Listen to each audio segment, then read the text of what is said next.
In today's video, I'm going to teach you how to do math with Google Sheets. If you've been punching numbers into your phone and then copying the results into a sheet, stop right there.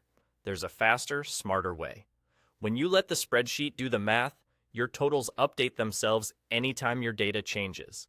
The single most important rule to remember is this: every calculation must start with an equal sign. Without the equal sign, Sheets treats what you type as plain text. With it, the cell becomes a live calculator. You've got the core math operators ready to go. Use the plus sign for addition and the minus sign for subtraction.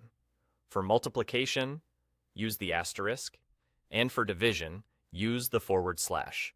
Always type the equal sign first, then your formula.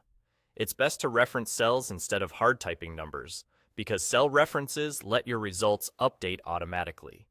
Let's walk through a few simple examples. First, we'll multiply the number of items by the original price. Imagine the quantity is in cell B2 and the price is in C2.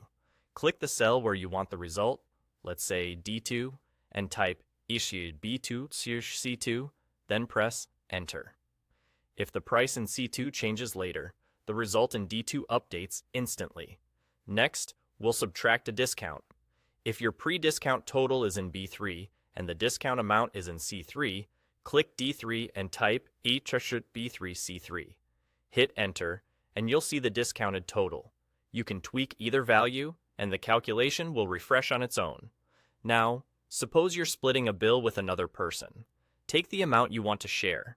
Say it's in B4, and divide it by 2. Click D4 and type equals B4, 2. Notice the / for division. If you change the amount in B4, your split updates automatically. Lastly, let's add up your overall expenses using a function that handles ranges for you. Click D5 and type each sum D2 D4. Then press Enter. CEM adds everything from D2 through D4 in one go. This approach is more reliable than adding cells one by one, and it's easy to extend. Just adjust the range if you add more rows. A few quick tips as you work. Avoid typing currency symbols directly into calculation cells. Format the cells as currency instead. Double-check you're starting every formula with an equal sign, and remember, you can click cells to insert references instead of typing them. Let the spreadsheet do the hard work for you. Hit that follow button for more Google Sheets basics.